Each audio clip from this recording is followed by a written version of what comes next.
Olá, gente, bem-vindo ao meu canal. Antes de qualquer coisa, gente, clica aí no link de curtida, comenta e se inscreve no meu canal, que vai vir muito conteúdo legal aqui pra gente, tá certo?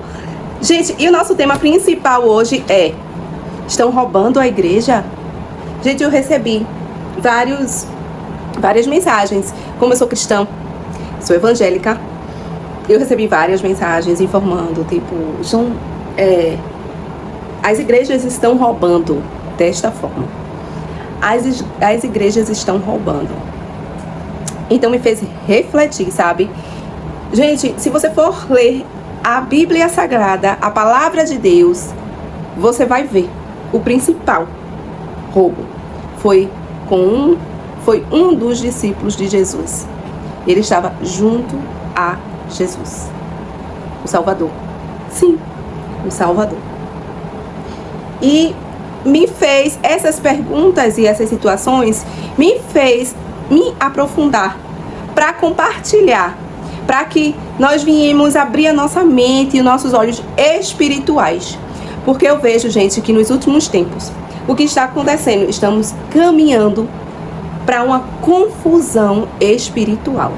Sim, o inimigo está com a investida forte em cegar o nosso entendimento, em cegar os nossos olhos espirituais e fazer-nos desfocar do centro, do principal, que é Cristo. Amém?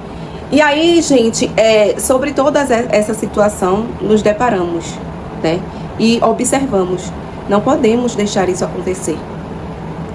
Estamos caminhando para uma grande investida, porque o tempo do Senhor está próximo. A promessa do Senhor está para se cumprir na vida da humanidade. E Satanás, ele sabe disso. Então ele vai investir pesado. Então a Bíblia vai dizer que nós não tiramos os nossos olhos do foco, do alto, que é de onde vem o nosso socorro. A Bíblia vai dizer que não nos desviamos da palavra, nós passamos a focar na palavra do Senhor. E a Bíblia vai dizer que não deixamos de ter relacionamento para com Deus. E o Senhor diz que ele ia para, né, após a morte e a ressurreição, ele ia para o Senhor, mas que deixava conosco o Espírito Santo. Então que nós possamos vigiar dia após dia, dia após dia. Não deixar esse relacionamento para com Deus, para que nós não viemos ser enganados. E a Bíblia diz também que se aquele que está firme, tenha cuidado para que não caia, né? E eu escrevi, gente, alguns relatos importantes, que é sobre, como eu já falei, o centro deve ser Cristo. Não olhe para o homem, não olhe para o lado, olhe para o alto, de onde vem o nosso socorro. E o nosso socorro, ele vem do Senhor, que fez os céus e a terra. Fez os céus e a terra. Em Provérbios, ele fala, em Provérbios 4:23, fala sobre proteger o nosso interior. Diz que o que nós temos que guardar, que nós viemos guardar o nosso coração. Então Deus, desde o princípio, ele sabia de todas as coisas que viemos passar. E a Bíblia, ela nos prepara para tudo. Então, nós não podemos ser enganados pelo mundo que jaz o maligno. Que a nossa mente, o nosso espírito e o nosso coração estejamos firmes na palavra, para que não viemos cair, nem ser enganados, para que não viemos perder a nossa salvação. Então, lá em Provérbios, ele fala sobre proteger o nosso interior, que é o nosso coração, que são os sentimentos, os pensamentos, as decisões. Logo, a Bíblia revela que tudo que você pensa, sente e decide vem do coração, influenciando suas atitudes e decisões e destinos. Então, que nós possamos vir vigiar as entradas que chegam no nosso coração. O que são as entradas? O ouvir, o ver, o sentir. Então, vigie as entradas, ser seletivo com o que você permite entrar em sua mente e alma. Vigie as mídias sociais, as conversas e os seus pensamentos. Cultivar o interior, proteger a fé, a paz, a gratidão, o perdão, o amor e a sabedoria.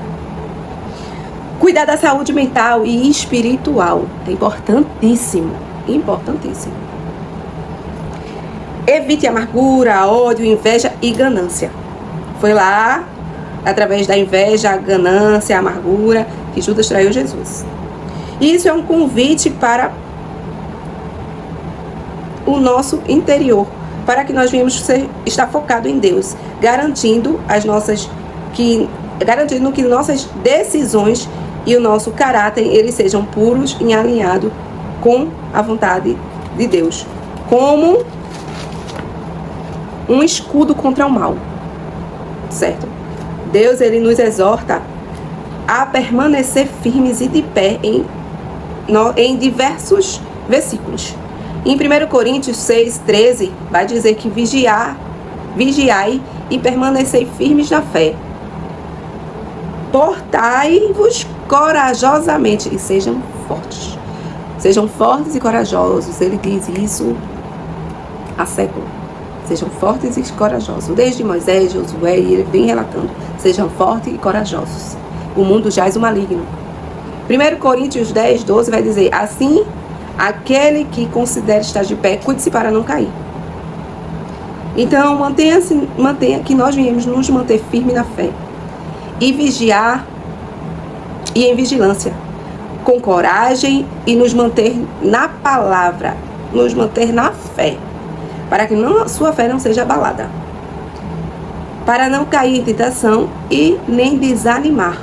Certo? O diabo ele quer implantar desculpas em nossa mente, ele quer implantar um espírito de confusão, um espírito de morte espiritual. As estratégias são grandes para que viemos perder a nossa salvação. Tem várias... Eu quero mostrar para vocês que não é de hoje, nem de agora, que vem essas especulações de roubo, igrejas, enfim. Isso iniciou até com Jesus. Então, que nós viemos nos espelhar em Jesus, o Todo-Poderoso. Quem é nós para acharmos o que devemos achar e tomar as atitudes como devemos tomar? Porque a Bíblia diz, cuidado. Cuidado. Então, num versículo do Evangelho vai dizer assim, que Judas Iscariote ele roubava o dinheiro que era arrecadado para o ministério de Jesus e seus discípulos, certo? Então a história do roubo de Judas, o Evangelho de João, é explícito ao mencionar o comportamento de Judas. A passagem mais notável ocorre quando Maria, irmã de Lázaro, derrama um perfume caro sobre os pés de Jesus. E Judas protesta, sugerindo que o perfume deveria ser vendido e o dinheiro dado aos pobres. No entanto, o evangelista esclarece suas verdades e intenções. Ele não disse isso por se importar com os pobres, mas porque era ladrão. Como a Bíblia fala, a Bíblia relata, como responsável pela bolsa de dinheiro, ele roubava o que nela era colocado de ofertas, de dízimos. E isso indica que Judas tinha acesso à caixa comum, a bolsa, que continha as ofertas e fundos usados pelo grupo itinerante, e ele costumava tirar para si parte do dinheiro. Aí você me pergunta aí o que Jesus fez. Como Jesus se comportava diante dessas coisas, dessa situação, né? E eu trago para a realidade de hoje, como nós devemos nos comportar diante dessas situações, né? E continua a acontecer. Nós não estamos livres dessas situações. Amém?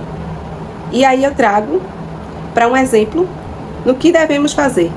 Devemos fazer como Jesus. Então Jesus, plenamente ciente das ações de Judas e da condição do coração, a onisciência de Jesus é um ponto-chave na narrativa bíblica, certo? O conhecimento profundo, a Bíblia afirma que Jesus sabia desde o princípio quem eram os que não criam e quem havia de traí-lo. Vai falar lá no livro de João 6:64. A ausência de um confronto público surpreendente.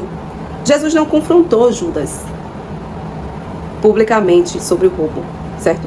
Os outros discípulos aparentemente nem suspeitavam.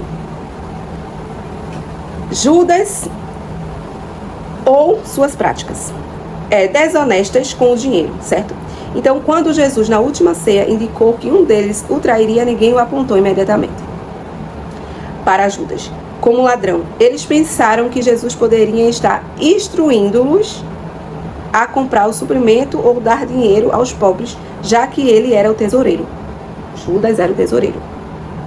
A liderança com amor e paciência de Jesus, apesar de saber o caráter de Judas, Jesus continuou a tratá-lo com amor, com dignidade, e até mesmo o chamava de amigo no momento da traição. A escolha de Jesus em permitir que Judas continuasse com a bolsa, mesmo sabendo que ele roubava, é visto por alguns teólogos como exemplo de como Jesus confiava em Deus Pai para a provisão, certo? Em vez de depender do dinheiro. Em vez de focar no dinheiro. O que te toca, o que te machuca tanto em saber que estão roubando dinheiro da igreja? Onde o teu coração está? Te dói saber que roubam dinheiro da igreja? Onde a Deus permite o julgamento no qual eles vão prestar conta? Então Jesus usou para ensinar lições profundas sobre o perigo de amar as riquezas materiais. Ninguém pode servir a dois senhores. Não pode servir a Deus e ao dinheiro. Mateus 6:24 vai dizer: e o destino final de um coração dividido e controlado pela ganância. A história de Judas serve como um aviso severo sobre o amor ao dinheiro. Pode afastar alguém da fé e levar à destruição. Amém? Então, cuidado pelo que você ouve, para que não contamine o seu coração. O que você deve guardar é guardar o seu coração. É o que Jesus nos ensina. Polêmicas vão surgir muito, porque antes era muito oculta. Hoje nós temos a rede social para expandir essas informações. Então busque a palavra do Senhor, busque relacionamento com Deus, e Ele cuidará e falará ao teu coração. Amém?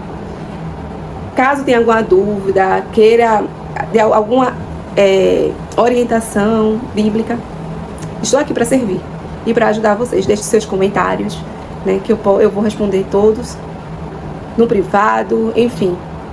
Estou aqui para ajudar vocês. Amém? Beijos e até o próximo vídeo. Não esquece de curtir e de inscrever no canal, tá? Tchau. Deus abençoe vocês.